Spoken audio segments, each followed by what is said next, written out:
номер 6. Иникатсу, птиц, косплей-дуэт, Сойкино гнездышко, новелла «Убить волка». О, боже мой.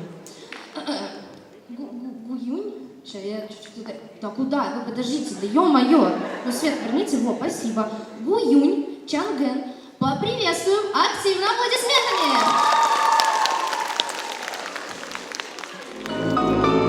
Яд откроет мне двери, я полечу, вот только куда? Взгляд отца, строгий взгляд, забыть не смогу, но сделать хоть пора.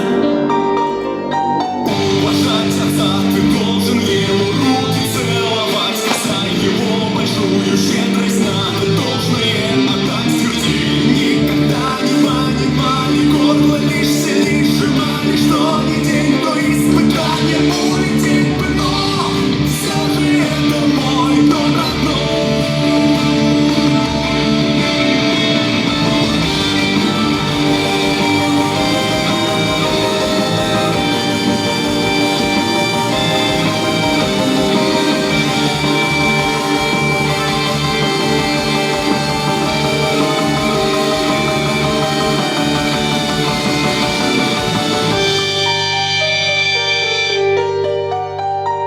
У свободы есть цена, заплатил я за нее сполна.